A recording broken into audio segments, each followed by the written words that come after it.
This meeting is being recorded. What the fuck? Ian, this is why you need headphones, buddy. All right, I'm not cutting that out. It is episode Come 166. on, give me a break. It is episode 166, and this episode is being recorded. Oh, that scared the shit out of me. But I just got a new laptop. Okay, we're making slow down. yeah, you're not on the old iPhone anymore. But you hear his voice, you recognize him, you love him. It's McNaughty Too Hotty with the laptop, back and running like a normal fucking person, off the iPhone for the Zoom meetings. How you doing, buddy? I'm good. I think you texted me about an hour ago saying, if you want to come on. I'm like, yeah, sure. I'm not doing anything. What? I'm happy to come on anytime I get the opportunity. I'm gotta go on, right? You're the guy. Of course. Yeah, you're making the new artwork Left Side Heavy Pod debut. So you're on the first episode with the new artwork. As if you're listening, you can tell. But yeah, it's nice. As someone who is banned from doing arts and crafts in his workplace, this feels really special. This means a lot to me. And it's really funny because we actually haven't changed it as we're recording right now. So Ian actually has no idea what it looks like. I think it looks great. I think it looks fantastic. Yeah, let's go. I think it looks better than anything I would do. Let me just phrase it like that. It's better than anything I would come up with. Hayden, should we give him a taste, a live reaction? Live reaction of the artwork and KB&R artwork? I think so. Well, disclaimer. Jev was the one that fully did this. He just basically asked for my opinions and said like, "Oh, how good does this look?" And I said, "Wow, that looks pretty good. Let's try this." And then he's like, "Okay, I'll do this." And then he did that. And Jev is getting into graphic designing, and this logo was all him with some inspiration. But give Jev all the credit. He did wonders with this. All So right, Ian, check it out. That looks awesome. That's why I like the logo. I like the logo, the sports logo. Live reaction. AV&R logo looks really good too. That's some Chilliwack Chiefs colors right there. Yeah, it is. It is. But like, I wanted like a kind of relaxed type of look, and it's a burgundy and cream kind of color with the real deep cup with the Chilliwack Chiefs reference. But that actually looks really sharp. And I do like the logos, the team logos. That's like a nice little the added value. Amen. I'm not too sure if it's like a copyright thing if we decide to put it on a t-shirt and it's like we're using someone else's logo on this merchandise that isn't theirs, but hey. You'll cross that bridge when you get there. Exactly. I joked about with Hayden. I was like, not enough people pay attention to this podcast to really give a shit. So I'm wearing actually like Speak Your Piece merch here. Like I got our like shirt that we did cheap plug like 3 years ago. I think is when we we sold these shirts. I did not design this logo. I got my friend Eliza. She designed I went to her and I was like, "Hey, I'm looking for something like different, something not what I have now." And she gave me like 8 designs, and I'm like, "I like that one," and that eventually became this one. And basically, like full credit, she's probably not going to listen. She should, but she isn't because probably has better things to do. I'll cut this clip and send it to her. Please do, just with no context, just DM this clip of me shouting out Eliza.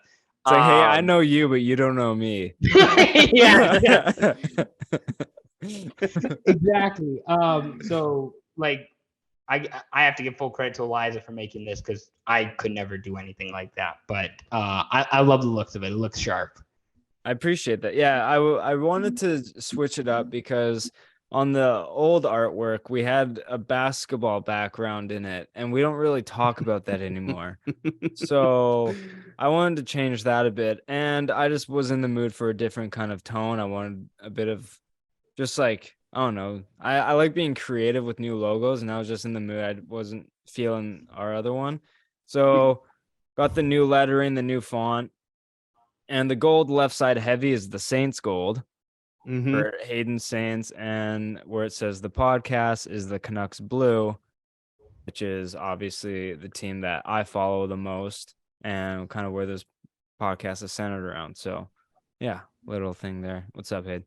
I don't know. Florida just got away with like a cheap high stick and then just shot it in to the net, empty net. So Florida versus Carolina might be over, but might be a controversial call. You guys are watching it. Yeah, I'm watching that now on actual updated coverage, but I didn't have. Oh yeah. Yeah, that could be. I don't know how that ref didn't see it. Sorry to stop the podcast, but I feel like oh yeah, be interesting to say. That 100% should have been a penalty for sure. This could be huge for Carolina here. Yeah, no kidding. I don't have the game on right now, so I Tisk. Fake fan. I player hater Nina McNaughton. But sorry, Jeff, go on. Saints gold lettering and then Canucks blue. Yeah, so that's kind of what the idea was. We kept the old, we're still using that diagonal left side heavy logo on everything, but just like this is the artwork, and it's my face, Hayden's face, and 2 podcast mics with sticks and a football, and the Canucks and Saints logo on the mic. So pretty cool. And also, if you kind of look closely, there's a football field and a hockey net in the background. That's kind of really faded and mixed in with the background. So something I'm really happy with, and I think it'll stick for a long time. But yes, indeed. But yeah. And sometimes you have to change it up every once in a while, you know? Exactly. Get a fresh look. Yeah.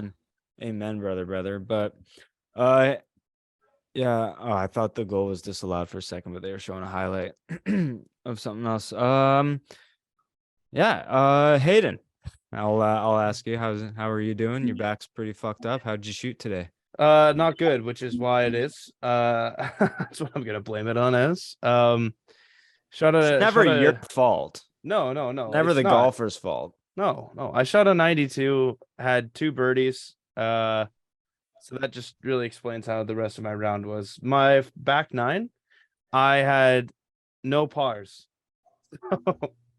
It was like bogeys, birdies, bogeys, double bogeys, triple bogey on one of them.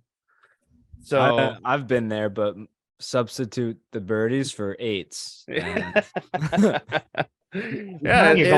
it's rough, and I think it happened on 18.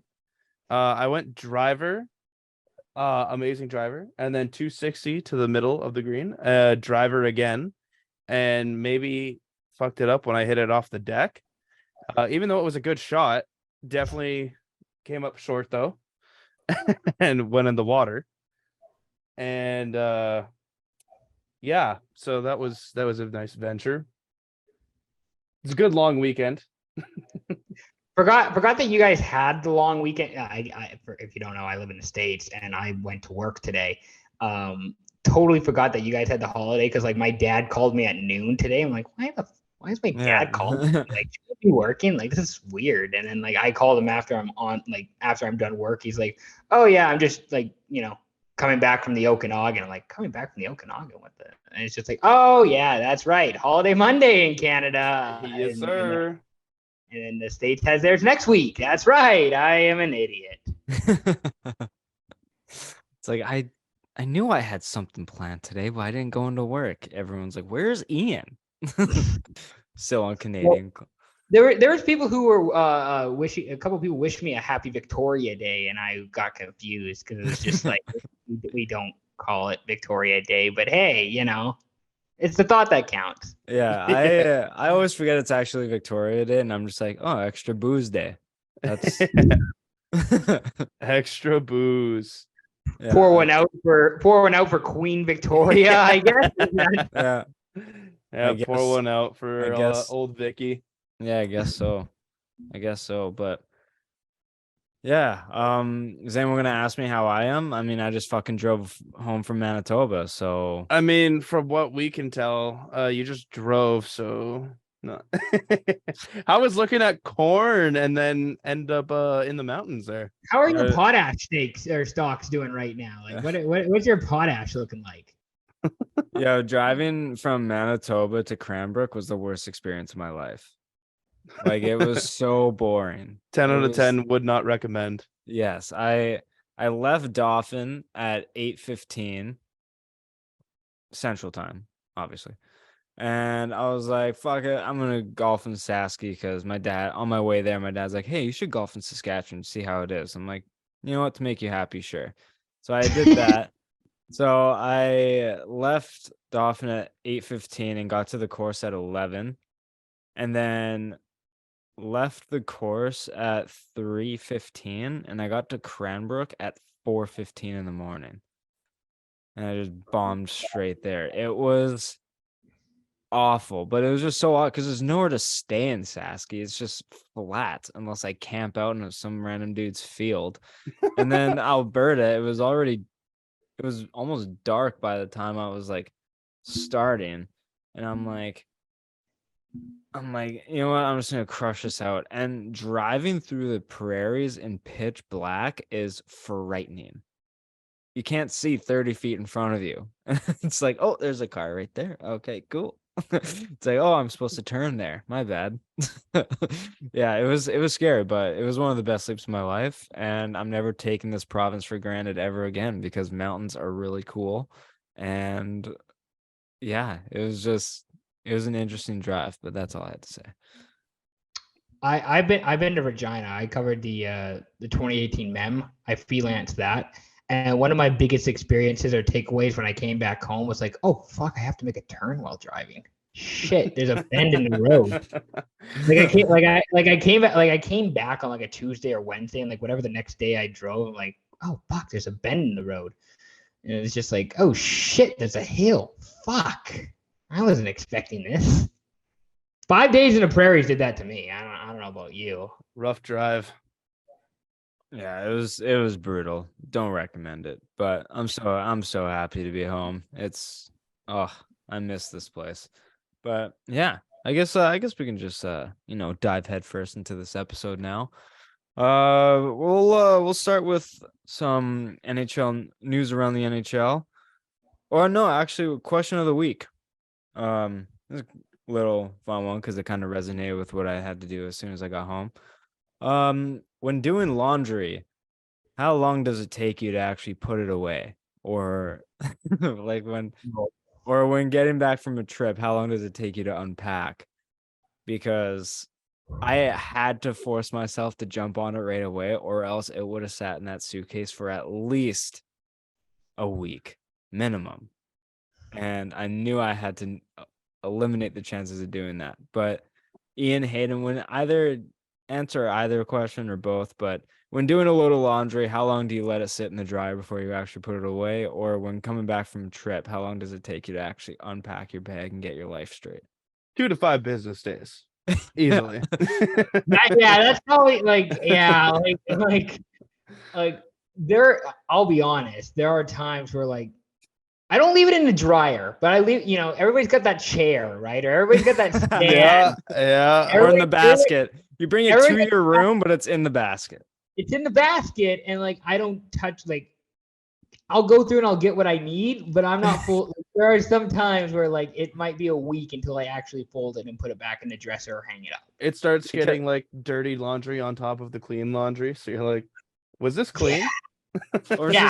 Or it's just like as soon as it hit, like you've taken enough clothes out of the laundry basket that it hits halfway, then it's like, all right, now there's not as much to fold. I'll put it away now. And then you just replace it with a full basket of dirty laundry that you have sitting beside it. It's just a constant rotation. Like vacation wise, like, I mean, I haven't been on like a real far vacation for a while. So I'd say maybe like a few days, but like, especially during like this past hockey season, when like I get like busy. Like you're just like you're grinding it out during the year. It's in the basket. I just grab what I need and take it and go. Yeah. It's sometimes I'll like put a load of laundry on at like 1. I don't have anything to do during the day, just at home, either like doing homework or whatever. And I hit it like 9 p.m. and I'm like, fuck, I was doing laundry today. I forgot about it. And then it's like my bed sheets are still in the wash. And next thing you know, I could have started at 1 so that I'd get everything done by like dinner time. And now it's 1 a.m. and I'm just pulling my bed sheets out of the dryer. Now I'm tired. That's the worst when you forget about that you had your bed sheets in the fucking dryer and you're like, it's brutal. Oh, now I have to put on the bed sheets. Yeah. Well, that and like I don't know about you guys. I have a duvet cover, and like every Sunday night is my battle with the duvet. Like, God, it's like, God, why are you giving me your toughest battles? And it's literally just putting in a duvet cover. Yeah. And like that, like it's a real first world problem. I know, like it's a duvet cover. It's not the end of the world, but it's just like, fuck, I hate this so much. Having to put the duvet in the duvet cover, top 10 hardest things to do. And I always see these TikToks of like tricks on how to put a duvet cover on. No, fuck that. No. But like you need 2 people to do it. And I'm like, where's the one person tricks? Yeah. It's like, otherwise this doesn't matter to me. I get that there's like, God bless TikTok for being like, here's how you can do this. It's like, you don't understand when it's Sunday night and I'm at my place and like it's 9:00 and it's just like, fuck, I have to do this. And I just don't have the time for it. I don't have the patience for it. Yeah, it's interesting. So to answer your original question, a week. Yeah. Roughly. That's pretty accurate, I gotta say. But on a last point here, put it on bed sheets should be in the Olympic sports to see who can be the fastest on including duvet covers. Now there you would learn some techniques to put on. That's where the average Joes can shine. Simone Biles ain't fucking putting on a bed sheet any faster than Ian McNaughton.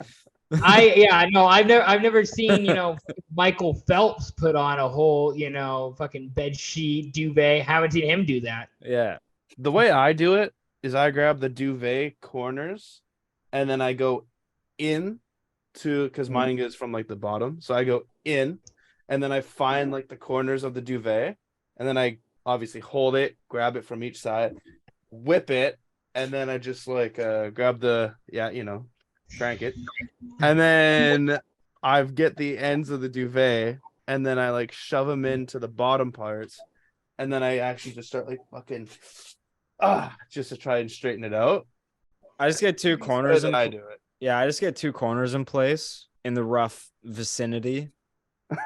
And then I just pinch the corners and then I just fucking go to town. And then it's like you're doing it's like you're doing battle ropes at the gym, right? Where exactly. you're just like you're literally just doing, and it's just like I that's what battle ropes at the gym is for. Fuck those CrossFit guys who are like, I'm trying to get into shape. No, I'm trying to put in a fucking duvet cover. Yeah, I'm trying to go to sleep, brother. It's like, don't have battle ropes, put on a duvet cover. That's exactly. Yeah, that's hilarious. All right, we'll dive into this episode. I thought that was a fun question of the week, but Arizona. So this topic was kind of brought up at the end of last normal hockey episode with Chris Middleton, not the Buck shooting guard. We have to preface that every time just in case people get confused. Just a white guy from Ohio. But Arizona, the bid was declined. Getting into this whole topic of discussion, going over the itinerary. Our guest Ian McNaughton was very excited to get to this topic, but I was kind of shocked, but also not really. But just because it's the whole Arizona hockey situation, I'm not really surprised when something doesn't go their way because it's Arizona and they have a track record. But I was kind of surprised that it got declined. I honestly thought the bid would go through. I thought the city would actually kind of live up to everything, but Ian, what are your thoughts on Arizona and where do you kind of think they've already come out and said that they're playing at Mullet Arena next year for the 2023-2024 season. And then after that, it's who knows, but do you think relocation's on the table? It's looking like that most likely, but what do you think about this whole Arizona situation? I'm kind of with you. Like, I was surprised that it didn't go through, although it sounded like from Frank Saravelli, where it's just like, yeah, the opposing group like put $2 million into this campaign to make sure it didn't happen, and the Coyotes had boots on the ground going door to door, which, like, as much as I love a grassroots effort, it's just not going to compete with a $2 million opposing campaign. I think if you're the Coyotes, you have two options here. I think it sounds like they're kind of doing one of those with Mesa, where if I'm the Coyotes, I'm literally just going to any community in the greater Phoenix area and being like, hey, you got room? You got space for us?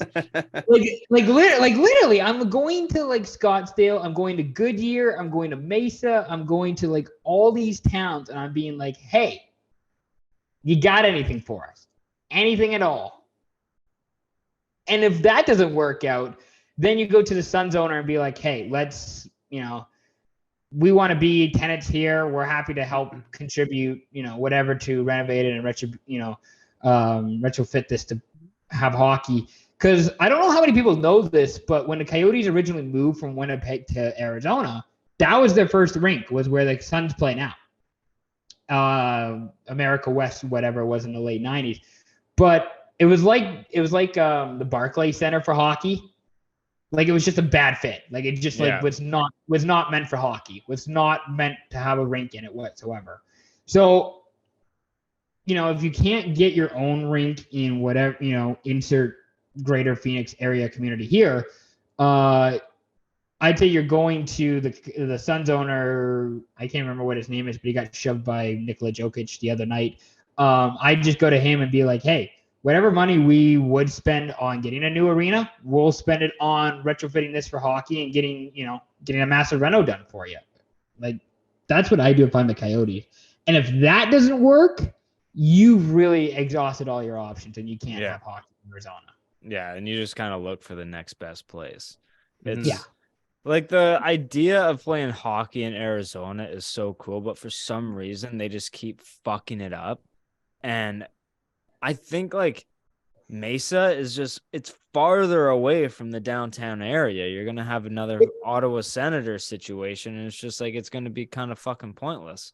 It's worse than the original situation they were in Glendale. Yeah. Like, Glendale was out of the way and Mesa's even worse. Yeah. So like, I would even cut that out first and just look to Scottsdale, Phoenix. And if that doesn't work, then bite your lip, bite your tongue, bite whatever. Ask the fucking JV team if you want, the minor hockey team, local minor hockey. It's like, hey, you guys want to fucking split? You guys want to split arenas?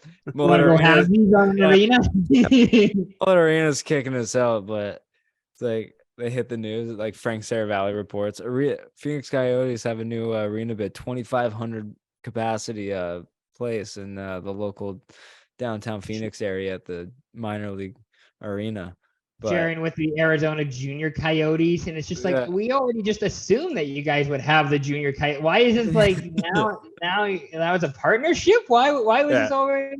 They still can't get their main logo at the center ice. They still have to split the fucking minor league. They're still dunking on them. Holy fuck. That would be amazing. No, but I think relocation is gonna happen, and I just don't think it's gonna work out in Phoenix. Speaking of relocation, did you see that like Patrick Mahomes tweeted out saying like, oh, Kansas City would love to have a hockey team, and then like the director of sports from Arizona or whatever, this fucking woman, she said, how about you worry about your brother Jackson Mahomes before coming after our sports? Yeah.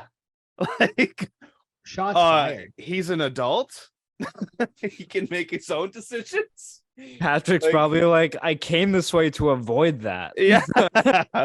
He's probably like the Aaron Rodgers move. Like, what family? Like Patrick Mahomes just like, this is supposed to be like just a fun, like, hey, Kansas City, like, and then someone's like, no, fuck you and your brother, and it's just like, Jesus, there are levels before, like, you don't need to take all the way up.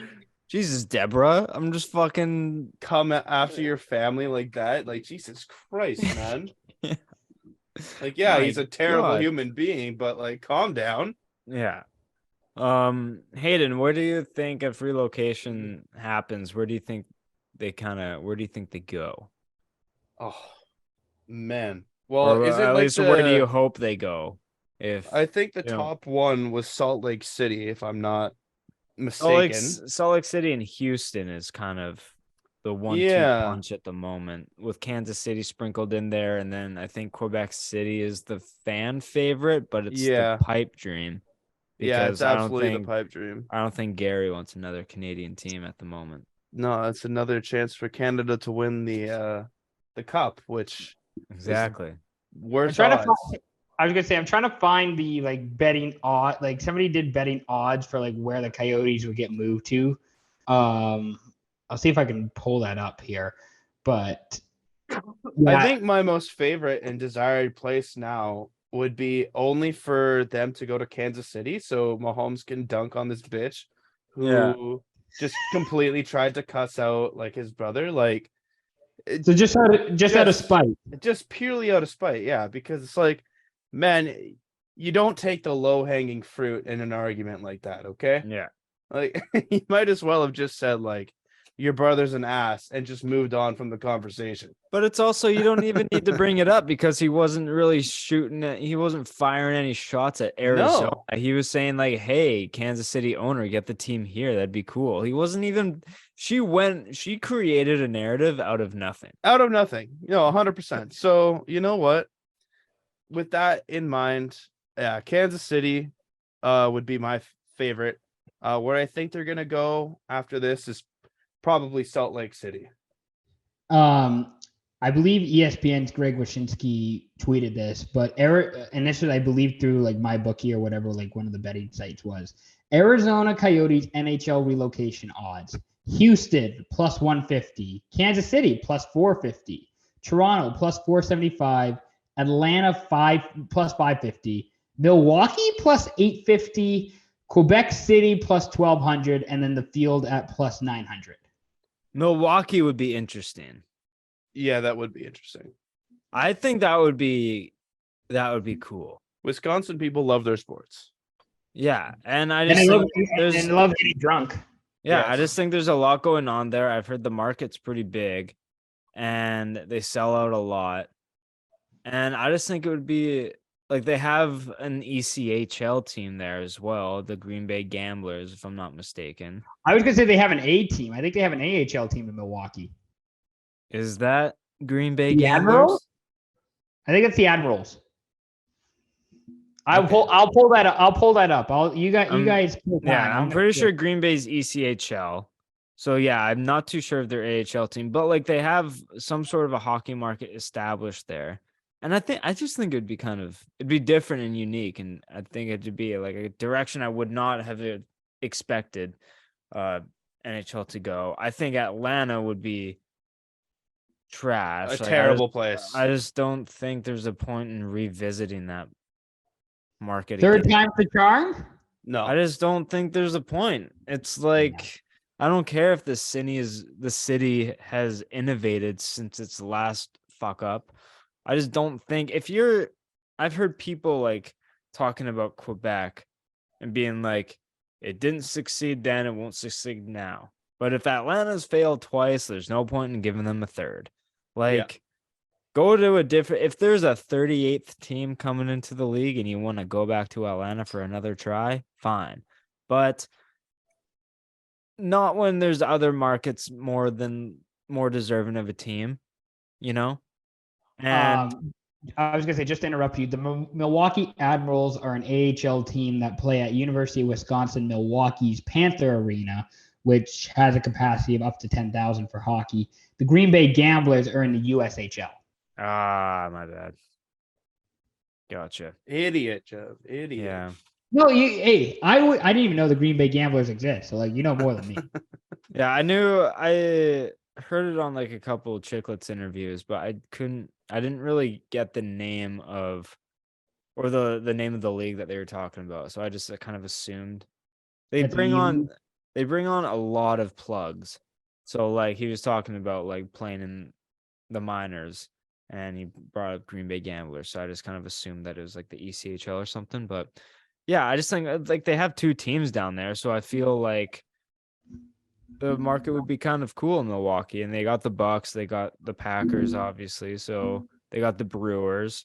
So I think it'd be interesting, but I think Houston, I think having another team in Dallas, kind of, you wouldn't have to move divisions. There wouldn't have to be a division realignment because they'd be in the same, obviously, state as Texas in the Central. So I think Houston is probably the best for now, but I think with the success of Ian, I think with the success of recent expansion teams, I think the whole thing of stopping at 31 or 32, we're at 32 right now, right? I think I think we might clip 40 with like the recent success of Vegas and Seattle. I think staying close to 30 teams was like, all right, Seattle's in, like, we'll hold off on expansion for now, but like they were 1 game away from the Western Conference Finals. So Bettman's probably like, a lot of This looks states good for my pockets. Yeah, a lot of states want a team. Maybe 40. Apple auto corrected my 40 to 30 by accident, but yeah, I don't think the team. Obviously this isn't an expansion, this is a relocation, but I definitely think that the states that are being talked about, with Arizona being moved to, will eventually get a team in the future. Yeah, I think this is also one of like the nice, like, rare cases of like, should like the Coyotes get moved, they don't have to change divisions. Like, you're literally just like, you could probably make the Central work with Salt Lake City. It'd be weird, but you could probably make it work. Houston, you don't need to change. Milwaukee, you don't need to change. I'm kind of with you. I don't think they're going to go to Atlanta. I don't see it making sense to do Atlanta a 3rd time. Quebec City would be interesting. I like to see the Nordiques come back. I don't think it's going to happen, but it'd be interesting. Same thing with like putting another team in like the Greater Toronto area. I don't see that happening. It'd be interesting, but I don't see it happening. So I just think give other states and cities a chance before you go back to Atlanta for a 3rd time. If you're 40th team in the league and you want to try Atlanta one more time, and like kind of every other box has been checked off, then sure, if there's no better market at the moment. But for relocation, after you failed twice to keep a team in Atlanta, don't go back. Well, I think the problem, not the problem, but like the thing is too, is that the NHL now is just such an American league. Like they're gonna go like give like 5 other American cities a chance before they go back to, like, they're gonna retract teams from Canada before they add another one. If we're being honest, like they're probably gonna take away Ottawa, or they would take away Winnipeg, or they would take away like Calgary, for example, before they would put another team in Canada. I don't think there's going to be more than 8 teams in Canada. I was going to say maybe Toronto. Like, I can see Toronto and Quebec. Like, I can see 10. I could see like Toronto, like another team in Toronto and another team in Quebec. Sure. But I think you go to 5 other American cities before you add another team in Canada. Yeah. Hey, what were you going to say? I saw last week there was actually someone who was joking around and trolled someone from, like, I don't know, like maybe the Surrey mayor or some shit, or like someone. Oh yes, I saw the story. Yeah, like this woman actually thought that they were gonna expand an NHL team in the city of Surrey, BC, and she thought it was real. And then so it was like, why the fuck would they ever add a team in Surrey? Well, like, I saw it because I was in the newsroom back at the station I was at in Manitoba, and he brought that up. He was like, Surrey's looking into expanding. I'm like, what?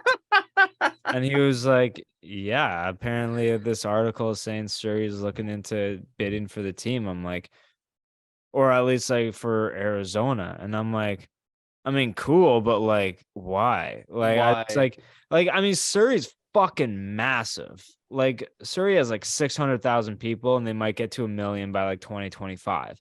It's fucking huge. But I just like don't think it would work with the Canucks. Like I just don't think Surrey is like that, you know. Could the Coyotes get more people at the South Surrey Arena than they do at Mullet Arena now? Honest question. No, but I like. You guys also remember too, like this is a deep cut. This might have been like a year ago when like the Surrey mayor was like, "Yeah, we're looking at building like a 60,000 seat facility to have both the Canucks and the Lions," and everybody unanimously was like, "What are you smoking, sir? Like, what are you talking about?" Yeah, no, that's just so fucking stupid. But it's also like when you think about like how big Surrey is, like if you really zoom out on a map, like it covers a lot of area. Like I feel like Vancouver's, I feel like Vancouver's smaller in like land area, just more condensed. Surrey, like I think you'd have to go a lot out of your way to go to a game, which I don't think it would succeed unless you really find a way to centralize the arena, which I just don't think would. I just don't think a team in Surrey would work as much as it was a joke, but I thought it was legit just because I never actually read the article. This is a real sidebar. I could see the BC Lions actually like playing in Surrey or Langley. Like I could see. Well, they that practice happening. in Surrey. Yeah, exactly. Like it's a real sidebar. Like I could see that happening, but like the Canucks, I don't see the Canucks going and playing in Surrey anytime soon. I also just sorry, searched it up. Oh, sorry. Yeah, you go. I just think the arena location for Vancouver is good. Mm-hmm. Like it's around a lot of bars and it's right by the SkyTrain station. There's no SkyTrain in Surrey, from what I. Not enough. There's not enough SkyTrain. Yeah, and I just think Vancouver's location is fucking prime, and like I just don't think anything would like take anyone from that and like want to go to Surrey to like watch the Coyotes. And I mean, a crazy stat: Surrey twice as big as Vancouver, and the numbers say over 500,000. Vancouver over 600,000. See, but if you're gonna put a team in Surrey, you have to put a Costco right there so you can pregame at the Costco and then you go to the game. Like that's like. Well, they don't sell alcohol at Costco in Canada. Yeah, game on hot dogs, buddy. But who's to say that you're buying alcohol there anyways? Like obviously people wouldn't just like pack alcohol with them just to consume around the corner from the Costco next to the rink. Certainly no. Yeah. Okay, how do you move BC Place into Surrey? There's no way they're building another fucking stadium for their football team. No, but you can build a 25,000 seat stadium in like Langley or something. Just take fucking I forget what that one's called. Never mind. The LEC? No, not the event center. All right. Well, I was gonna say that a real sidebar there going off of Vancouver, but like Mm-hmm. Yeah, I think to go back to circle back and go on to the next topic. I think Houston's most likely to play. I think it would actually work, and I think the whole narrative of two Texas teams kind of battling out would be cool, and you wouldn't have to move divisions. But I would at some point like to see a team in Quebec City just because I think it would be cool. But I think it's kind of lower on the list of expansion/relocation teams. But yeah. Ian McNaughton will not be returning as the Toronto Maple Leafs GM. No, but Kyle Dubas is out. He will not be coming back as the GM. Apparently he's in talks with Pitt, possibly in their GM search because Hextall got the boot, deservingly so. But boys, what are your thoughts on this? Toronto's in a very, very funky situation. Marner and Matthews have no move clauses hitting the books on July 1st. So Matthews is probably going to be commanding above $13 million for a 3 to 5 year contract. Marner's in his last year. JT has a non-movable contract. Nylander's making probably the most fair amount of money of the four. And they have a shit ton of RFAs, including Samsonov, or just free agents in general. They got O'Reilly, Achari. Basically, half their fucking team is free agents. But they got a very interesting situation. And I think Dubas in his press conference basically teed it up as it's too much on my family. Like, it was a lot being the Maple Leafs GM, blah, blah, blah, blah, blah. What are your thoughts on Dubas not returning to the team? Yeah, I mean, I'm disappointed, but like a lot has been made about this because it's been about a week now. Like since the Dubas press conference, he was fired Friday. I think he should have been back. I think they should have had a different coach. Yeah, I agree. That was like my official take was that Dubas should stay. My unofficial take was that Bruce Boudreau should be the head coach of the Leafs. Like that was my unofficial. Like I'm not willing to commit to that, but like I'd like to see it. They just need a new coach. Like I really do feel like this. Like the team is good enough. I feel like the team will. The roster as it is will get to 100 points next year. They just need like a coach who isn't putting in Justin Hall. Fuck, man. Like, I don't like the Leafs, but that pissed me off for Leafs fans. Like, the fact that he was still getting ice time was, like, shocking to me. In the Florida series, where, like, they beat Tampa in Game 6 with a 10-7 or 11-7, whatever 11-7, whatever it is, of just, like, without Justin Hall. They had a 7 defenseman in without Justin Hall, and they won the game. You don't put Justin Hall back in. Yeah. So that's where, like, coaching wise, yeah, you need a new coach. You need a coach who is not gonna do dumb shit like that. GM wise, I don't know if it was satire or not, but Jim Benning might be in talks for Jordan. I know. I think it's I saw that too. I think there's actually like legitimate like this feels like this feels like the Maple Leafs feel like a team where they're gonna go back to a traditional GM, like an old Jim Benning, Brad Treliving. Like it feels like they're going backwards. It was one step forward and now it's 2 steps back. Of like now we're gonna get a GM who is old school, different, whatever, and it's just like fuck, like that's just not like now you're going backwards. Now you guys are going backwards from where you were. Yeah, I agree. Hey, what are your thoughts on the whole Dubas and just Toronto situation in general? It's disgusting. It's nasty. The fact that people are speculating, even Jim Benning, like actually taking over a job, like the Maple Leafs, who are in a big win now mode. I wouldn't be surprised if Jim Benning went in there and then Austin Matthews was not a Toronto Maple Leaf by the end or by the start of the year. Like back-to-back Sportsnet notifications are Jim Benning hired, Austin Matthews requests trade. Yeah, literally. Exactly, man. Like there's it's just such an icky situation right now.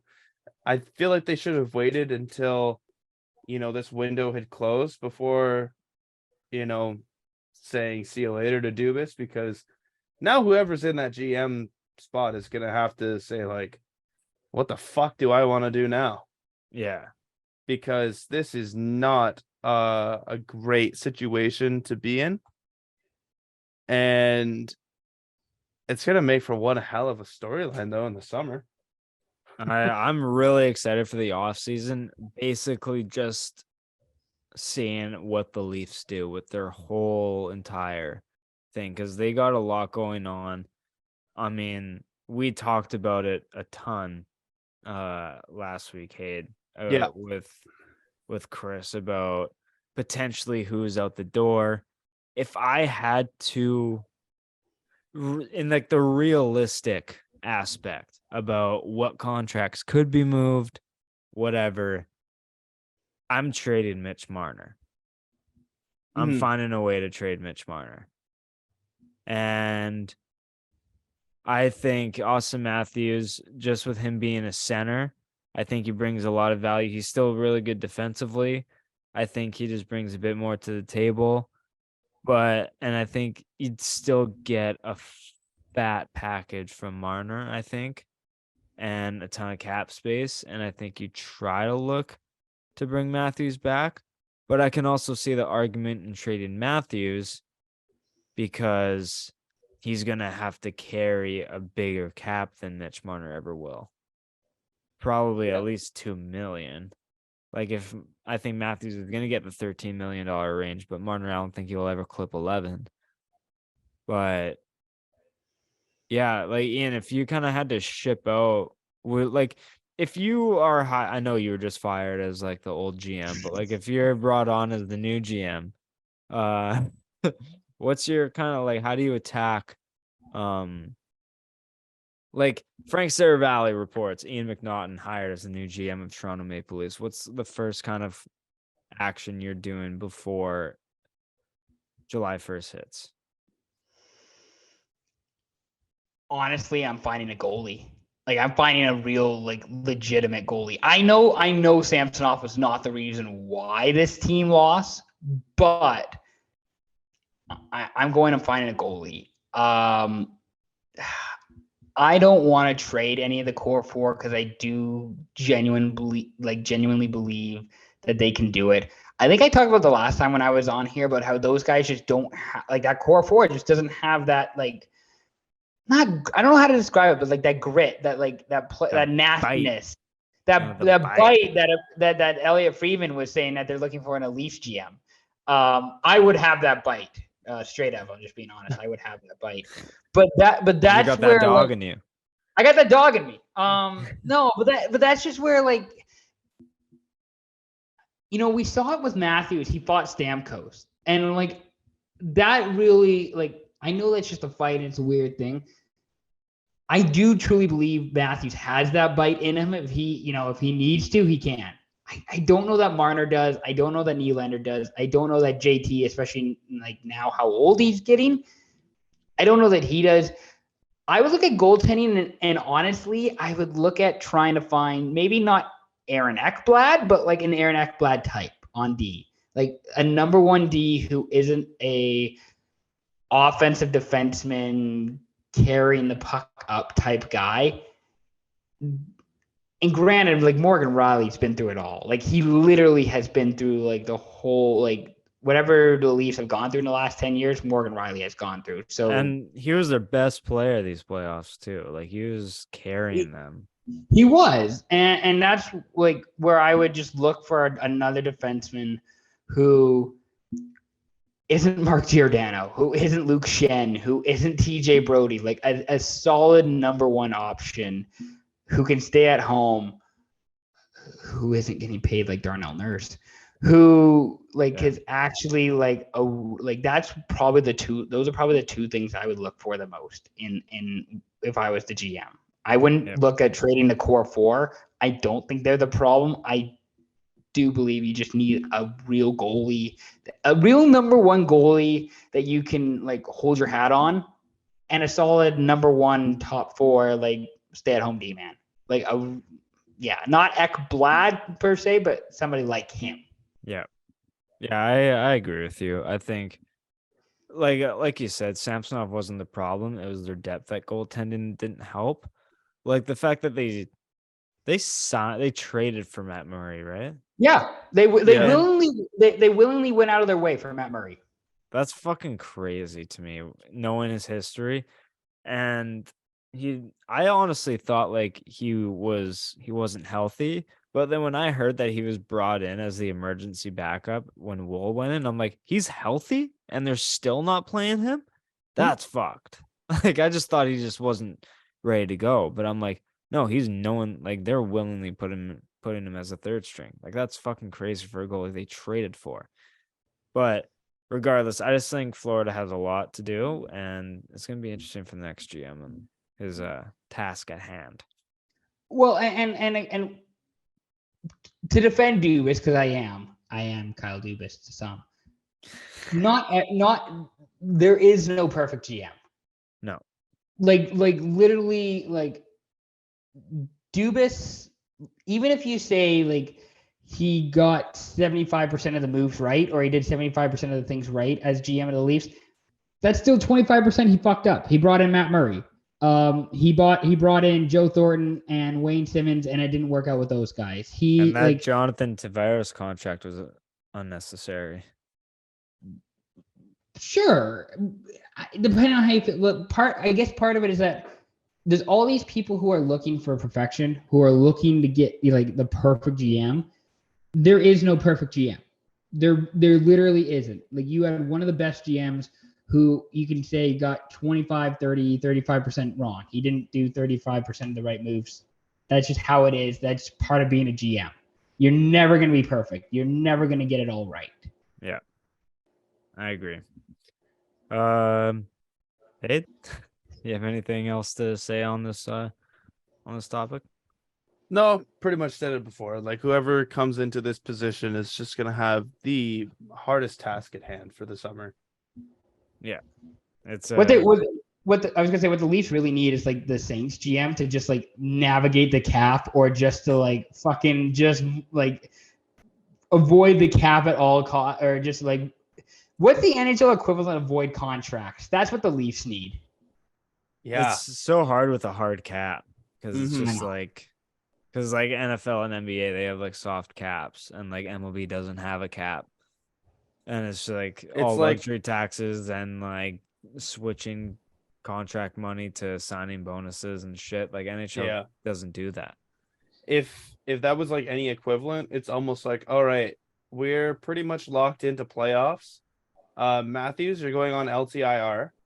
Yeah, And Tavares, you're going on LTIR. We'll see you for playoffs. And let's go out and sign, fucking $12 million worth of other, better forwards that we don't like more than our fourth lines. And then it's like, or try and trade for, and it's like, oh yeah, look at our super team now. And coincidentally, Matthews and Tavares are ready to go game 1. yeah. I was like Tampa with Kucherov, and like Vegas, or they have like $14 million of LTIR cap used, and it's like Jesus Christ, I didn't even think that was possible. But let's speaking of Vegas and stuff, let's get into the playoffs. We're gonna talk about the team that just went up 3-0 on Carolina in the Eastern Conference Finals. Florida escaping tonight's game with a 1-0 win. That was Bobrovsky's, I think it said, first career postseason shutout, which is wild for how long he's been in the league. And but obviously Bobrovsky's been the story of the playoffs for the past week and a half. He's been playing out of his fucking mind. I think he's 9-7-2 since coming in for Leon against Boston. He's been fantastic, and he's been guiding this Florida team to victories game in and game out, along with Florida's depth. And Carolina just doesn't have an answer, even though every game has been as close as they possibly can. But Hayden, I'm gonna go to you. Thoughts on the first 3 games of this series? Long. Very long games. And my predictions kind of coming to fruition. Like Florida, obviously I said in 7, and now it looks like it could be at 4, but under 21 goals scored. Obviously, if it went to 7, and I think now it's like they're up to 5, and then it was 8, and now 9 goals in 3 games. Like, it's a tough series between both tendies and net. Yeah. And, what does Carolina more or less have to do? They've taken them to overtime twice now. One of them was 2.5 games. Yeah, one of them was quadruple fucking overtime, almost quintuple overtime. And 6th longest game in NHL history. Yeah, the fact that it's the 6th longest game in NHL history is fucking mind-boggling. Yeah. and Montour getting almost an hour of ice time in one game. He skated 14 kilometers in that game. Yeah, that's absolutely just fucking That's- crazy. Runs a half marathon or skates a half marathon in a game. That's stupid. And for all that it's worth, Carolina has just been so good on the PK. Unfortunately, tonight they kind of got dicked over with a lot, but I think Florida was like 1 for 4 on the power play. So, the Canes, they're so good at shutting down, but they just have no offensive answer.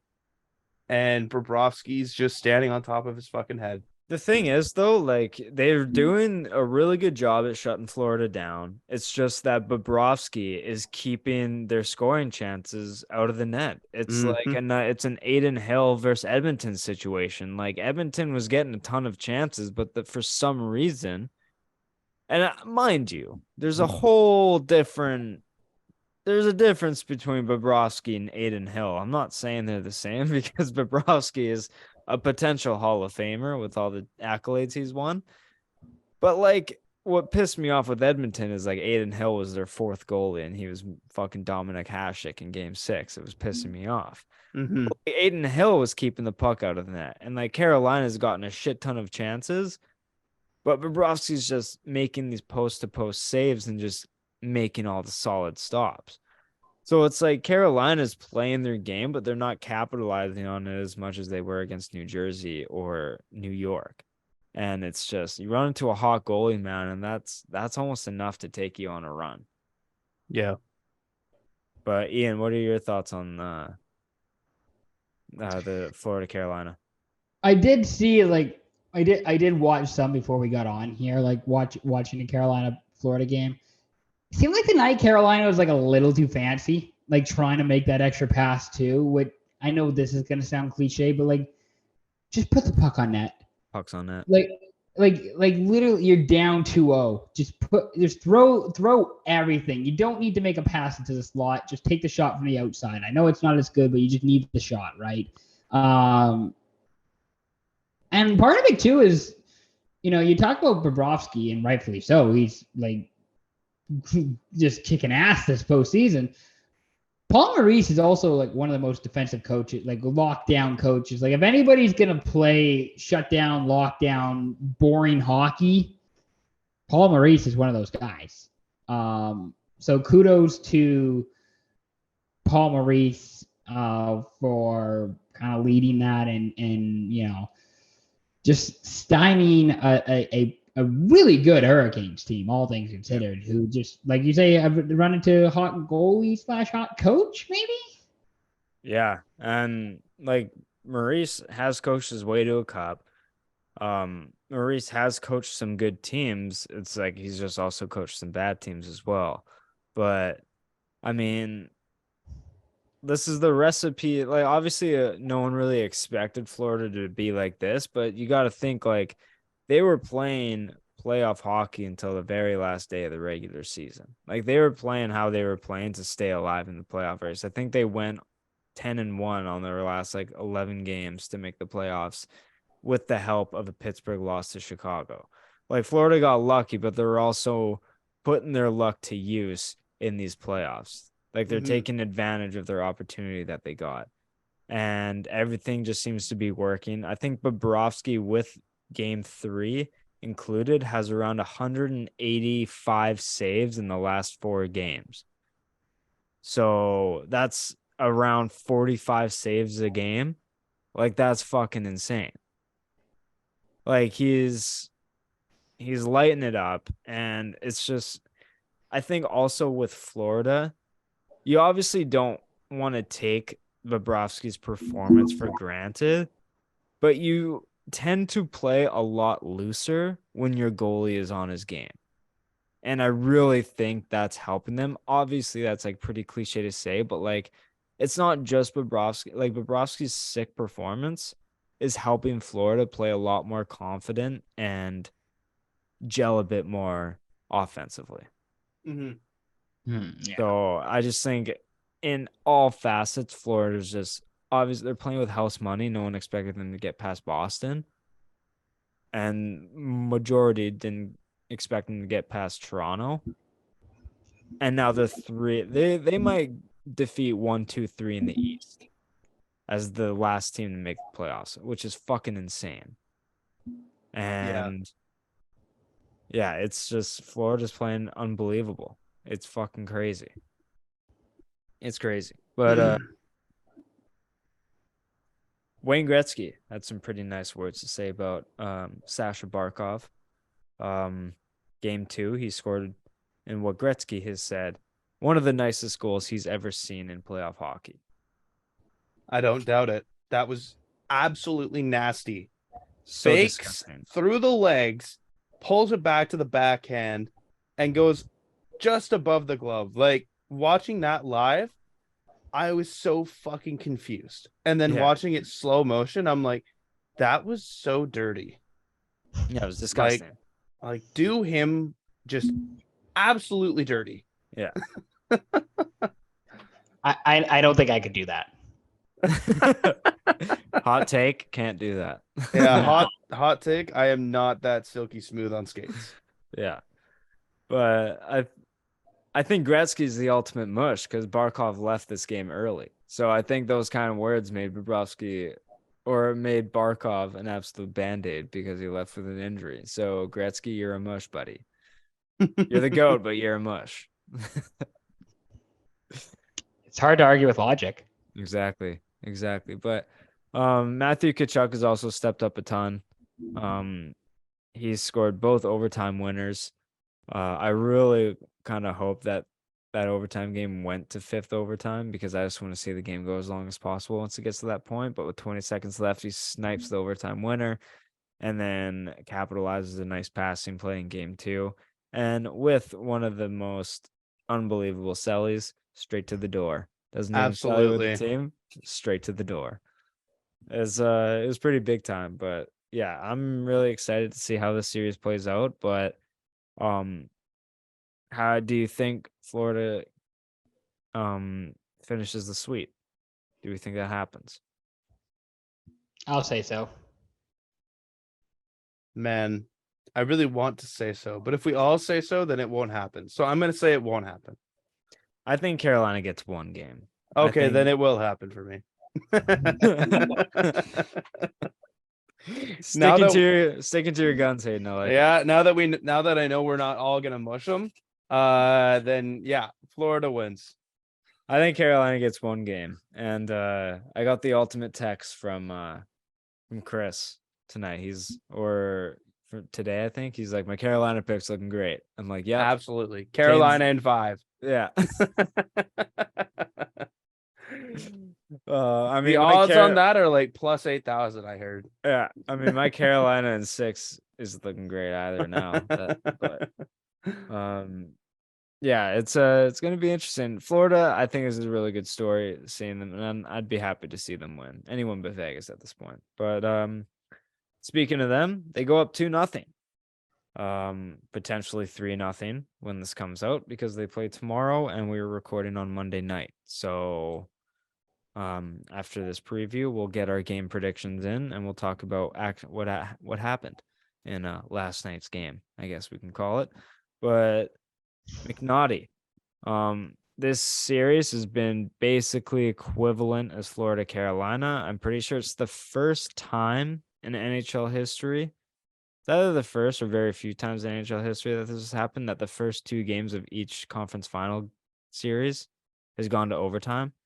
So all 4 games played before game 3 in Carolina, Florida went to overtime. So Vegas, Dallas has been just as close. And if not, I think Dallas has almost been the better team. But they've just gotten the shit end of the stick when it comes to choking leads and not coming together in overtime. Like Vegas has just gotten the better bounce so far. But what have been your thoughts in Vegas, Dallas? I really thought Dallas was going to win game 2. I was watching the end of that and it's just like, I don't know if Vegas has got a goal in them. Like Dallas is really doing a good job. And then, fucking Ryan Suter decided he wants to play for the Shanghai Sharks next season with a shitty turnover and then didn't cover his man in the middle. And it's like, okay, thanks. And then Vegas scored like what 40 seconds, a minute into the overtime. And it's just like, okay, well, Dallas should like this series. This series should be probably 1-1 at least. Of just like Dallas should have one game, and they at least fucked up game two. That's also kudos to Vegas. I know people like to shit on Vegas for good reason, but I mean, Christ, like they're down to Aiden Hill and net. They're going up against a Stars team that is probably structurally better than them. And yet, here they are. Vegas has a chance to clinch the series. In game 4, when we're recording this, they can sweep Dallas possibly. But as much as it is like, Dallas, like you really missed an opportunity. You really blew an opportunity there, Dallas. No, Vegas, they got the goal. They did what they were supposed to do. They got the goal in overtime. And both goals in overtime. And here they are with a chance to sweep the Stars. Ed?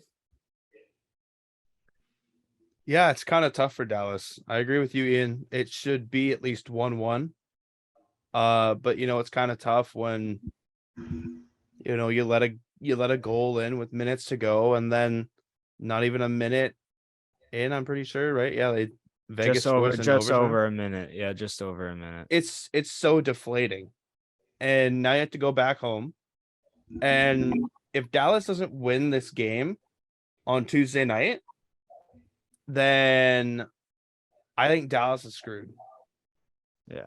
Because Vegas will be coming in, especially if Florida sweeps, I think Vegas sweeps.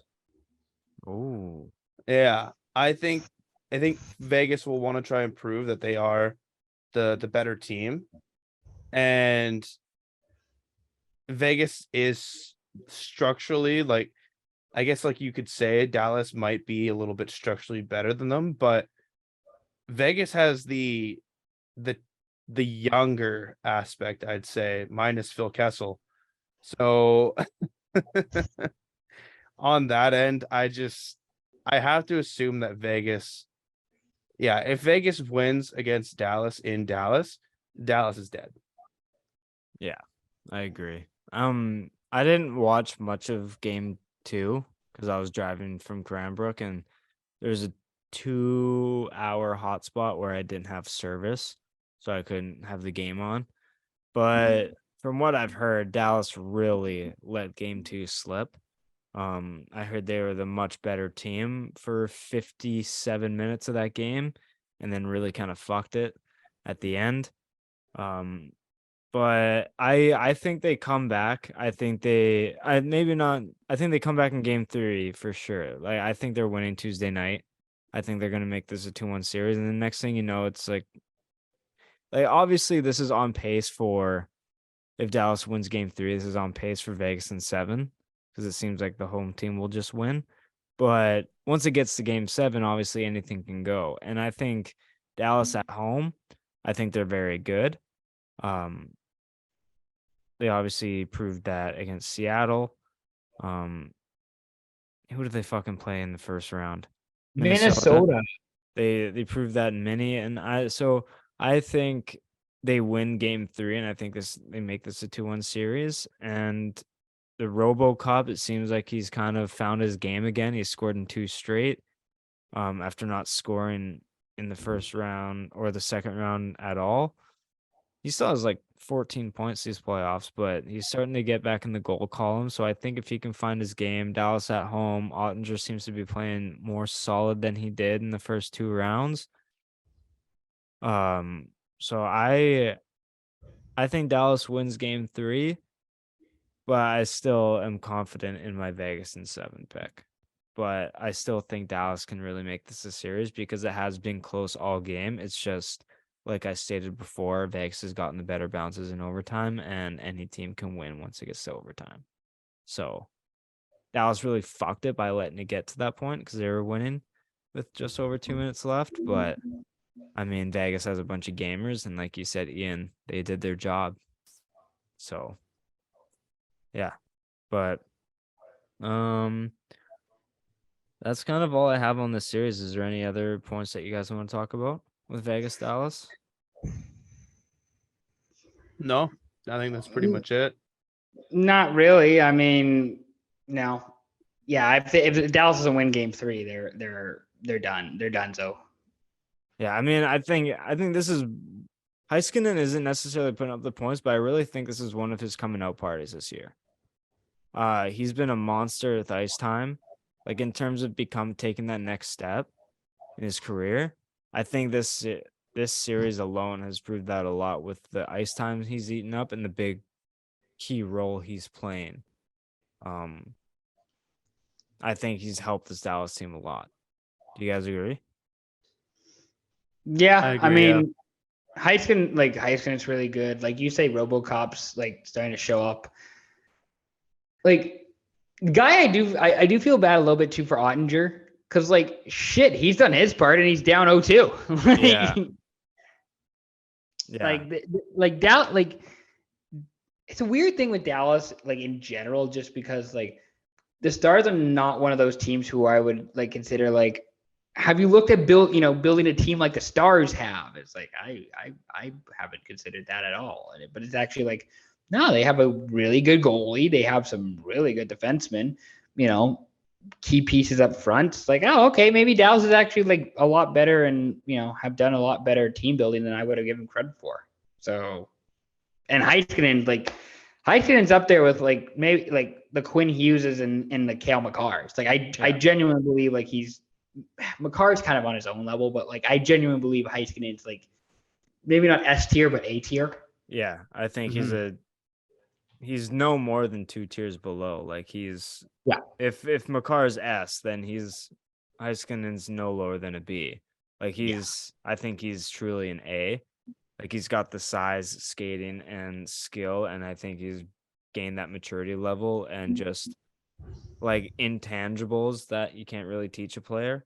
Like I think Heiskanen's really rounding out his game with just taking on the responsibility of a shit ton of ice time and being that guy on defense for Dallas. And fuck Dallas because they got their entire core team in one draft.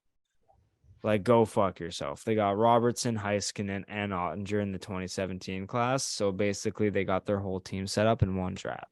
So fuck you, Dallas. I hate you, but I'm also cheering for you. So I'm just straight up jealous of your entire team because Canucks can't seem to do that right now. You're just being a hater, which we all go through phases of that in our life. I'm 100% a hater, and I'm totally okay with owning up to that. That's what a real hater would say. Yeah, He wears it on his shirts proudly. Exactly. Right now, I'm wearing Post Malone on my shirt, so I kind of like him. But I get what you're saying. Isn't he from Texas? Isn't he like from? He is a Texas boy. Yeah. There you go. Cowboys fan though, so it kind of sucks. But that's too bad. That's too bad. Yeesh. Yeesh. All right. Well, I just saw Frank Saravalli, our boy, that we kind of brought up, cheap plug on this podcast a few times. He had a few Dubas updates, basically saying that if he wants the job in Pittsburgh, it's his. So the balls are kind of in his court. And then for the vacant Maple Leafs position at GM, apparently right now it's tracking to be Brad Treliving's job. Shanahan wants someone who has a ton of experience, and Treliving kind of fits the bill. So what do you think about those boys? For all the success that Treliving has had in Calgary? Exactly. He has experience, but what kind of experience? Does that make him overqualified or underqualified? Yeah, exactly. For this, yeah, that's kind of. Shanahan just says yes. My under or over? Yes. Great. That helps us with nothing, actually. Yeah, love that. What if it's like 200 hockey men like mindset of like, you know who the Maple Leafs need? Milan Lucic. That's who the Maple Leafs need to bring in. That's what this is. That's where this is all headed to, and it's just like God fucking damn it. Yeah, amen. But I better ask this question since I did it for Florida, Carolina. First of all, two-parter. How do we think Game 3 goes? Just a quick round table of how we think Game 3 goes. Ian, I'll start with you. Guest of the show. I'll say it goes to overtime again. And then you know who I think scores the winner? A guy who I really actually like for Vegas, and I didn't know he was on Vegas until like a few games ago. Ivan Barbashev. Ooh, yep. He's been having a decent playoff so far. Lots of chances. I did not know that he was on Vegas until like 2 or 3 games ago or whatever. It's like Ivan Barbashev, and then he's like getting ice time with Eichel, and it's just like, oh fuck, okay, yeah, sure. I like him. Okay, all right, this works. This is happening. Sure. Barbashev OT game winner. Vegas wins Game 3, 3-2. Ooh, I think Vegas wins 3-2 as well, but they win in regulation time, and it's a shot from Theodore that tips in off of a Dallas player. Ooh, got the full rundown there. Well, I'm gonna go the other way. I think Dallas wins 4-2. I think Ottinger shuts the door, and I think Sagan's gonna pot home one. I think Pavelski's gonna pot home one. I think the RoboCop's gonna get the game winner, but and I think maybe Heiskanen joins in on the party a little bit. Sprinkle in a point shot here and there. Maybe gets to the empty netter when they're killing the 3-2 empty netter. Fucking does the old sky flip into the empty netter. But yeah, I think Dallas wins 4-2, makes it a 2-1 series, and then next thing you know, it's a series again. So that's my prediction. But we'll see. How do we see this series finishing out with your Game 3 predictions? I'll take Vegas in a sweep. A sweep. Yeah, and since I called it as well, if Vegas wins, I think Dallas is dead in the water. I don't think they win one game. I'm gonna stick to my Vegas in 7. I think I like that. I think Dallas has played good enough to win games. It's just they haven't got the bounces, and I think that's going to continue. And I think a few more games than Vegas is going to go their way, but I do think Vegas eventually wins in 7. I hope you're right, because that would make for a lot better series and more entertaining series than a sweep. Yeah. Mm-hmm. If we see 2 sweeps in the conference finals, that would be unbelievable. Yo, could you imagine NBA finals and NHL finals all have conference final sweeps? Yeah, because Nuggets is swept. Yeah, we just saw Denver sweep the Lakers.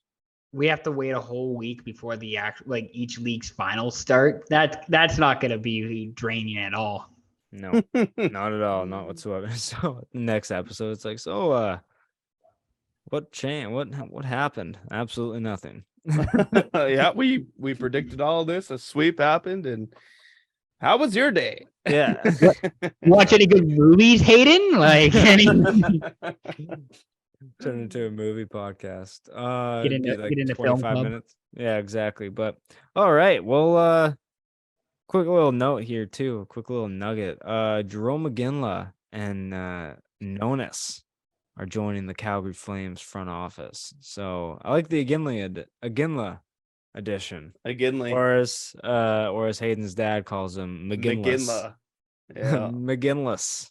Yeah, that's but we can skip past that. Yeah, I really like those additions. I think Nonis played a good part in Vancouver and Toronto, and I think Iginla's experience will help out. So I think that's a good step for Calgary.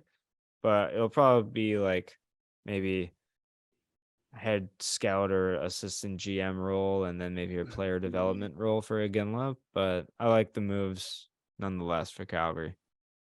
Do you know how I feel old because Iginla has one kid who plays for the Seattle Thunderbirds.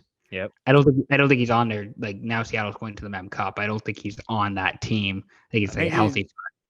I think he's a healthy. I thought he signed like halfway through the season. didn't he? Yeah, I think so. Like, but like Seattle's so loaded. Like, I don't Yeah. think like he's playing. And then again, his younger son just got drafted by the Edmonton Oil Kings like last week, 2 weeks ago. That's what I read. And That's it's what I just like, I was like, God damn it, I feel old now because I remember when Jerome McGinley was just this like kick-ass forward for the Flames, and now his kids are playing in a dub, and it's like, God damn it, where did the time go? Yeah, we're getting to that point where we're gonna be X age and be like, holy shit, I watched his dad play. Yeah. God damn. It's like, all right, cool. I guess that's all right. But switching sports here, the PGA Championship happened over the weekend, and I think Hayden gets the automatic win in our PGA draft because he picked Koepka, who ultimately took home his third PGA Championship. I believe he's the first golfer to win 3 or the same major in 3 different courses in the same state. So that's a mouthful, but he's won 3. Real ESPN stat right there. Yeah, he's won 3 majors in the state of New York, which is pretty crazy. But his 5th major, he's really living up to his quote that he said to Bryson that he's really working on a 6-pack. I mean, I guess Major Koepka is just back. He's healthy. He's winning tournaments and live, and he really just shows up for the majors. He's winning. But I think there was a bigger narrative over the weekend. The block party's open. Local pro at Oak Hill. I think his name is Michael Block, if I'm not mistaken. It is. Fucking gets a sponsor exemption to the Charles Schwab, the RBC, and next year's PGA Championship because of how well he played. He got an ace being paired with Rory. Just an unbelievable weekend. I think he had a career earnings through tournaments of just over $2,000, and then after the PGA, he had a winnings of $286,000. So unbelievable weekend for the PGA Championship and the PGA Tour as a whole. But I'll shut the fuck up and I'll let you guys talk for once. But what were your thoughts on the tournament as a whole, from Brooks to Block to everything? Yeah, the Michael Block story is one that took the hearts of many, and I mean, how could it not? And him, even before being paired up with Rory, and just like the denial on his face was like, no, I'm not. It's like, yeah, you are. It's like you can clearly tell that Rory was one of his favorite golfers, and the fact that he was paired with him, and then he just fucking one-ups him with the best hole-in-one I've ever seen in my life. He couldn't be more accurate. None. He couldn't be. Like, it was 191 yards, and he bangs a 7-iron right in to the cup. Yeah, and there was 7-iron 191 yards. Like, he couldn't have landed any better. And there was no movement like from the ball. It literally just stayed in the cup. The best hole-in-one I've ever seen in my life. Congrats to Michael Block. But then, Jeff, like you said, Brooksy's back. Like, he is in full swing. He could go on an absolute tear this year. Like, this could be Koepka's year. And I saw some stats of like him compared to Tiger, and it was like top finishes, top 3 finishes, top 5 finishes, and top 10 finishes. And it was like percentages of through playing. And Brooks is like better in all categories than Tiger through like his first however many years. So it's like, Jesus Christ. Yeah, I think he's one of 6 players to win 5 majors before the age of 35 or something like that. Yeah, no, I think only 6 other golfers have done that. He's absolutely electric. Yeah, he's back. And he's back at the Panthers game, cheering for them now, not calling Ekblad a pylon. Hell yeah. So let's go. McNaughty, I don't know how much of this you followed, but what are your thoughts on it? My highlight of the weekend was Koepka going up to Michael Block and being like, so drinks are on you, huh? That's so good. Like, real, so good. Like, real just like golf talk of just like just guys being dudes being like, nice. Yeah, golf That's guy. cool. Golf guy, like, yeah, drinks are on you, huh? Yeah, like Kepka's back. You know, it's nice having like because you know the PGA did this a few years ago, and I thought it was really smart. The PGA, like, you know, Masters are in April. They're always in April. They moved the PGA from like August to May. Really smart. Like, I know it's August, and you know there's there's more opportunities for multiple courses to host in August compared to May, like just weather wise. Like, sure, fair enough. But like, you know, next month we're gonna have the U.S. Open, which is gonna be, you know, which rocks, which is gonna be great. And then you get into like the Open Championship in July, and that's good. Like, they really, I think, have done a really good job. Kudos to, well, I guess it's the U.S. Open, it's the USGA, but they really have done a nice job of like boom, boom, boom, like here's the majors. You got a major every month. The casual fan probably isn't going to be watching the, Charles Schwab Challenge or whatever it is, but it's like, hey, you got a major each month here. You got some talking points. You got some really good storylines. And then August, you have the playoff because the season, I think, gets more or less wrapped up by the time football season starts. It's like, yeah, here you go. This is your storylines. You got a lot of golfers to talk about. Like, there's a lot of, not trying to take away from Brooksy whatsoever, but like, a lot of golfers to talk about. You can talk about the Shambo. You can talk about Michael Block. You can talk about all these different guys. Like, kudos to the PGA for figuring out like how to make the schedule interesting and how to get, people like us talking about it.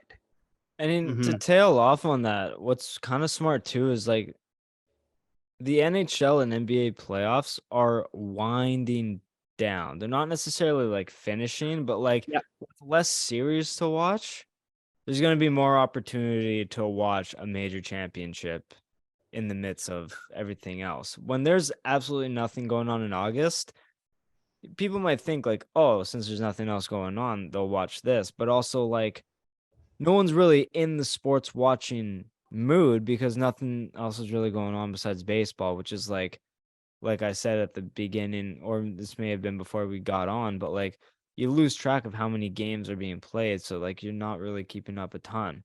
But like with like sports still going on and in the best time of the years for each respective sport, with the major going on as well, it's like there's more things to like you want to captivate towards.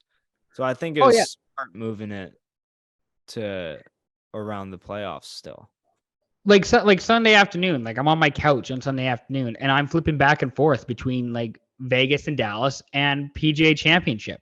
And I probably wouldn't be watching whatever the other golf, if it was, let's say, like the John Deere Classic, I'm not going to turn on the John Deere Classic. Probably not. I'm just going to like try and find another sport, but it's the PGA Championship. It's a major. Yeah. I'm going to watch the major more than, the other tournament. And I'll flip back and forth when, we're in a, intermission during a hockey game for sure. Exactly. And especially with like the block situation and like Koepka's a big name with a lot of storylines. DeChambeau's in the running. Corey Connors, Canadian. I think he finished T5 or like top 5 at least. So like there's a bunch of storylines, and like the PGA Championship, if I'm being honest, I think it's like the little brother of the majors. Like I think it's the Masters, US Open, the Open, and then PGA. So I think for this to happen and then PGA, like the little brother of the majors, was fucking so important for the PGA. It doesn't have the prestige as the other majors, right? Like it doesn't have that kind of like pizzazz that the other majors do. Exactly. Yeah. And like I don't know like how conceited you have to be to have a self-titled major. Like I think you have to have one at least, but like you don't have the NHL championship. You have the Stanley Cup playoffs. You know what I'm saying? But no, it's just a little sidebar there. But I think, very successful major. Koepka's back, and it was really cool to see Connors up there. But Hayden, congrats on another Thank you. PGA major draft win. But speaking of drafts, should we get into our draft of the week, boys? Draft of the game week. of the week. Draft of the week. Whatever you want to call it, of the week. So we have a little fun one here. Remaining players in the NHL playoffs draft. So it'll be 7 rounds. One coach minimum. One coach. I'm not gonna make it a minimum. It's just one coach. Your first Yeah, I'm gonna take all coaches. at the turn, I'm taking Paul Maurice and Rod Brendamore. It's like what? No, but one coach. Minimum one goalie. I think I'll make it one goalie as well because there's only 4. So one coach, one goalie, 5 skaters. Easy. So there's no maximum on defenseman, no whatever. You don't have to fill up positions. Just 5 skaters, one goalie, one coach, 7 rounds. Players between Vegas, Dallas, Carolina, and Florida. Ian, as guest of the show, what slot would you like to pick in this 3-team snake draft? I'm gonna take the second pick. Very popular pick amongst our guests, Hayden. Wouldn't you say so? I would say so. Very popular. Heads. Hayden, you know the drill. Call it in the air. Hey Siri, heads or tails?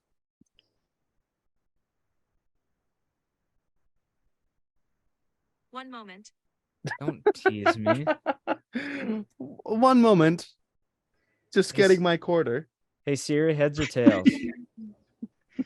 I'm not sure I understand.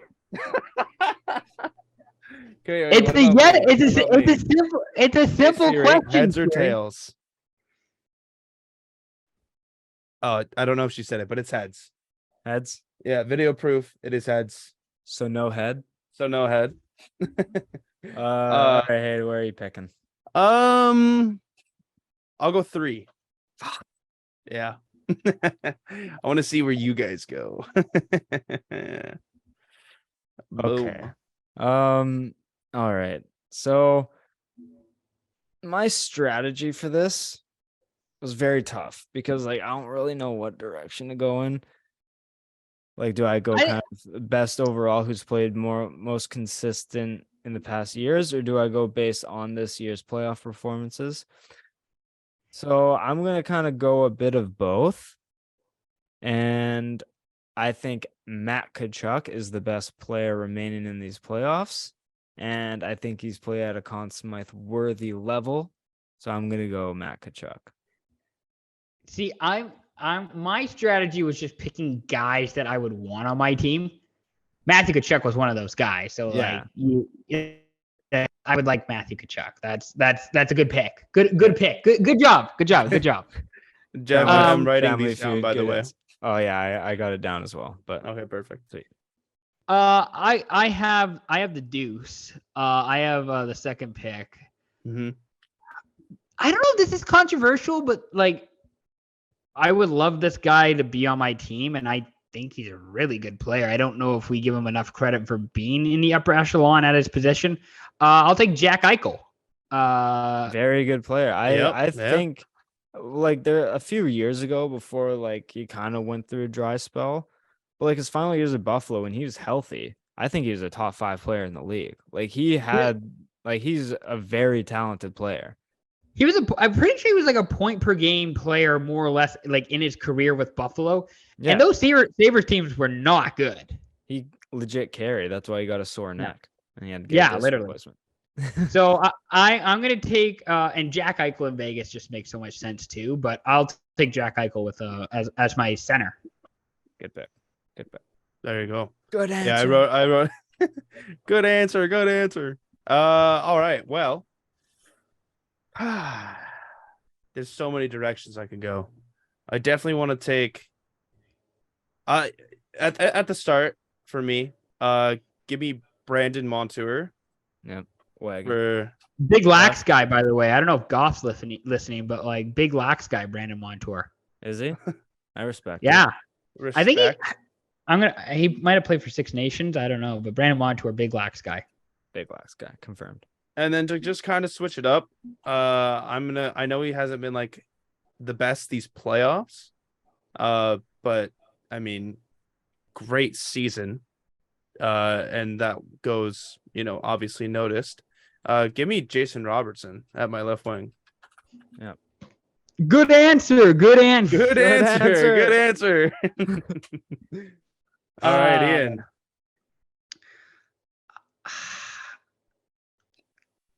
This kind of feels like a safe pick. I'm gonna go with who I think is the best goalie right now left in the playoffs, and that's Jake Ottinger, the Otter. The Otter. Yep. Yeah, that's very fair. Okay, that makes my pick much easier. Yeah, I know who you're going with. So I'm gonna go with the Conn Smythe leader at the moment. He's had his years many times over. I'm gonna go with Bobrovsky. He's back on the case these playoffs. We've tooted his horn multiple times, but yeah, I mean, no ifs, ands, or buts about it. And then on the turn, I think I'm gonna get the 4th place Conn Smythe leader at the moment, and that's Rupe Hintz. The guy's been the best Dallas Stars forward. I think he's clipped superstar level with these playoffs. And yeah, he's just been absolutely unbelievable. So I'm going to take Rupe Hintz. Yeah, no, that was a good one, Jeff. That was a good one. I love good answer. Good answer. I honestly did not think Bob was going to get back to me at that spot, but I'm happy with that. Back to me, I guess. Then is what I'm hearing. Yes, sir. Yes, sir. All right.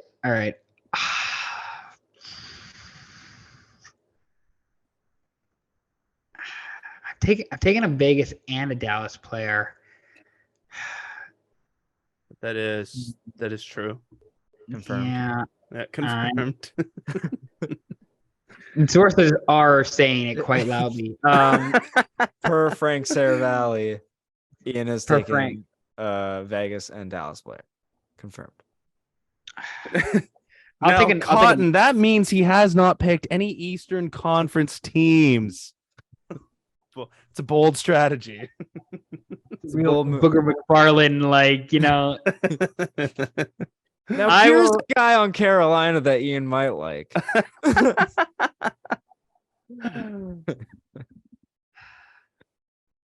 I'll take Joe Pavelski. Fuck it. Why not? Oh boy. You know what?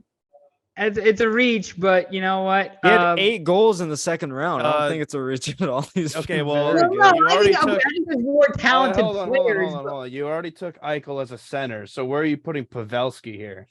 Is he not a winger? Well, Pavelski's a center. We're also taking 5 skaters, so it doesn't have to be position wise. You could take 5 defensemen. That Jevin did say that. I do remember Jevin saying that.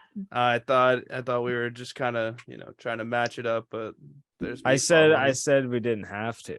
So I think you gotta... For my right defenseman, I'm gonna take Carter Verhaeghe here. He's a big power play guy. Hey, in Shinny, there's no position, so this is a Shinny hockey team we're building. Okay, well, if I'm gonna be serious, then after Ian picks Joe Pavelski, I mean, I guess I'll take him as my centerman. I just said his name, Carter Verhaeghe. Swaggy Verhaeghe. Yeah. Is it despicable to go with his line mate? Chemistry off the charts. Duclair. Duclair. I'm not that much of a hardo. Of a hardo, but for my defensive pairing, I want somebody rough. I want someone who doesn't have a lot of teeth. Radko Gudas. That's Brent Burns. Oh fuck. The barbarian himself, Radko Gudas. He was gonna go Radko, and then like he was watching a Kit Kat commercial. It's like I can't do that to my guy Brent Burns. Yeah, I can't. exactly. I actually accidentally wrote down Gudas on my paper here. That's not true. No, if Jeb wrote it down, then it must be true. Then it must be. Yeah, no, it must be. I must really have a thing for Dallas Stars players, because did you take Heiskanen? Has Heiskanen already been taken? No, he is not. Yeah, so I'll take Miro Heiskanen. I'll take him as a defenseman. No, I'll take him as my left winger, Hayden. No, I will take Miro Heiskanen. I will take Miro Heiskanen to play defense for me. Left or right? He's a positional left. Heiskanen's such a good defender, it doesn't matter if it's right or left. Yeah, he doesn't need positions. All right. I like where I'm at. I'm gonna go with Sebastian Aho. Sebastian is a hoe. I have heard. Your mom's a Sources- hoe. Sources are saying. Yeah, sources are saying Sebastian is a hoe. Yeah, no, he's up there with in the Conn Smythe voting. He's been playing very good. He's also a very skilled player in general. I believe this guy is the best coach. And despite being down 3-0, I'm gonna go Rod the Bod. I think he's the best coach in these playoffs. Bruce Cassidy is up there as well, but I like Rod Brendan more. In general. So I'm gonna go Rod the Bod. Taking a coach is like taking a kicker. So I don't know if that's a reach right there. Is Rod well? Here's the question: is Rod the Bod the Justin Tucker of coaches? That's what. Oh, we're that really, see, yeah, you could have it there, Ian. that's Hey. that's what we're trying. That's what we're trying to figure out. Hey, kickers in fantasy are always the most scoring, so their points matter. Yeah, no, you're not wrong. I'll admit.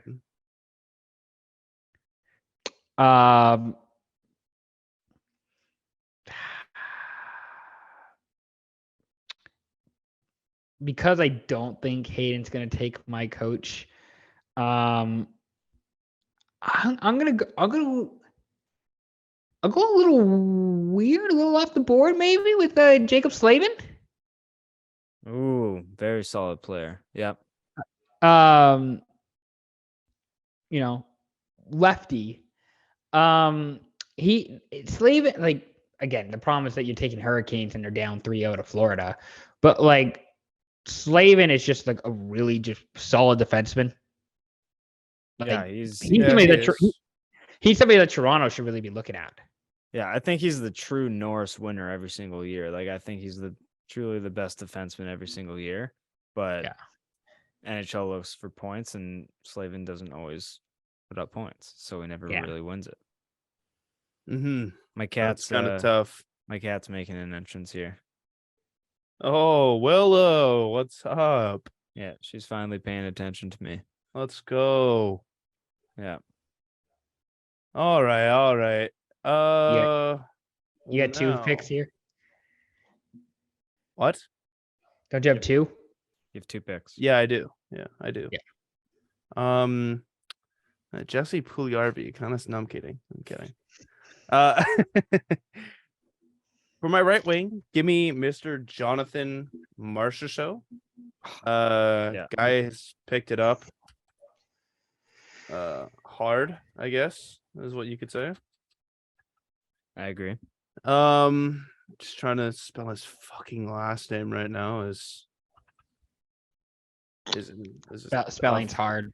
It's the name itself is just Marchessault. Like that is just tough. And then for my coach, since I can leave goalie to the end, since you guys already did that, but I'm trying to steal Ian's coach. But now it's just who is it? Is it Bruce Cassidy that I want to go with? Jev already got the Justin Tucker of coaches, so that's kind of tough. Peter DeBoer, not really too hot on him. And Mr. Game 7. I mean, yeah, it is Mr. Game 7, but I mean, if he doesn't make it to Game 7, he's not winning. So real galaxy brain stuff there. You also can't lose a Game 7 if you don't make it to Game 7. You know what I'm saying? Mm-hmm. Yeah. Yeah, that's true. He's willing to lose Game 6 if it means keep his perfect record. God, that would be so true. I guess I'm gonna have to go Paul Maurice then. Respectable. Okay, cool. That wasn't who my coach was. I'll take Bruce Cassidy. Yeah. All right. Okay. I mean, good pick. Now I really think I should start looking at defensemen because I don't have a defenseman on my team. Yeah, yet. you don't have any to, and these are the last two picks. So yeah, well, kind of see. I think Heiskanen's really he carries the load on Dallas, and I don't think there's anyone on the team that really stands out to me. Mhm. Florida, Montour, but also Ekblad's a very, very, very good consolation. Very good. Vegas, Theodore's been playing like dog shit this playoffs, but I'd still love to have him. Petrangelo's pretty good too. And then We took Burns and Carolina. Slavin. Burns and Slavin are done. I'm gonna go Ekblad. I'll have Ekblad on my roster. All right. All right. And then shuffling through. I'm just happy with one defenseman. I don't think I'm gonna go the defenseman route. Oh, he's going for the power play unit. Oh. Woo. I got back-to-back picks here, right? Yep. Okay, yeah. That's correct. I kind of fucked it there. Keegan Kolzar is still available if you wanted to. If I was drafting players to get suspended, then I'd take him for sure. I'm gonna go. Sorry, I'm just really going through the rosters here. I think I'm gonna go Chandler Stevenson. Chandler Okay. Stevenson on Vegas. On the Vegas Golden Knights. I think my last pick, I'll take Teravainen. Very solid player for sure. I'll go 3 forwards, 2 D-men, a goalie, and a coach. As a normal roster is built. Yep. As Yeah. as this draft, insinuated at the start, I will take the allotted roster. Yeah. All right. Well, I guess that leaves me with the last pick here. Since I have my whole roster filled out, I just need goalie. So, Mr. Relevant. do I go with the hot goalie at the end of the regular season and Alex Lyon or Leon? I don't know.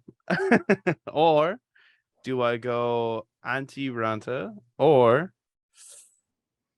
do I go the Vegas netminer and Aiden Hill? And you know what? I think to round it out, I think I will go Aiden Hill, who has been playing unreal these playoffs. Took down my Oilers proud. So fuck that guy. I also, if I had to say, I think it was between Hill or Freddie Anderson. Yeah, it I don't definitely think- was. I I don't was think just it- shooting the shit. Okay, I was like, if you're Yeah. picking Ranta over Freddie Anderson, I'm removing you from that podcast artwork graphic that I made. You have to redo the whole thing. I'll do it. God So damn. Aiden, be careful, man. No, but that's the draft. Yeah, I think I'm coming out of it at the bottom if I'm not mistaken. Seeming as my roster isn't really built correctly, but I'm more operate on a rover base with D-man running the point as a singular guy. So I got the rover position, not a 2 D-man position, but Well, I mean, the way Yeah. Bobrovsky's been playing, it's like you only need one demon anyway. exactly. Yeah. Exactly. But no, this has been really fun. Ian, thanks for joining the show on a last minute basis. I really appreciate it. Where can the people find you? Never Washington. On social wise, follow me on Instagram, Twitter, at Ian McNaughty. The Manners kicked ass tonight, so I feel better about myself. And then I got a new laptop, so I might be doing some pod recording and some blogging. Might get started again this summer. You can check out my work, my freelance work at SYP Pod, and then check out the podcast if we have new episodes on Spotify and Apple Podcasts. The Speak Your Piece podcast. No, these shirts aren't available anymore. We sold out of these like 2.5 years ago. So in case you were wanting to get one of these shirts, we sold out. Sorry about that. Hate to see it. Damn. That's I how got a popular hoodie though. I got a hoodie though, which I'm. You got a hoodie. I think I the hoodies are somewhere. I have no idea where the hoodies are. Those hoodies were they're okay. Not as good as the shirts though. I wouldn't mind a shirt. So just get them back in stock and ship me over one. So I'll be waiting for that. Hey, where can You people know find where you fuckers can find me on Instagram and Twitter at Hayden_Barton. and at the local chiropractor. You can follow me on Instagram at Jevon.Lefave, on Twitter at JevonLefave. Find everything for the show on Instagram, Twitter, and TikTok at leftsideheavy_, and subscribe to the YouTube Left Side Heavy. Go back, listen to our KBNR episode of 20 questions. Me and Hayden just played a bunch of those, and it was fun. So go listen to that, and forgive us if our Game 3 Vegas Dallas predictions are completely off, because we haven't watched the game yet, as we are recording the day before it. Thank you for listening. Thank you for watching, and have a good week. We'll see you next time. Peace.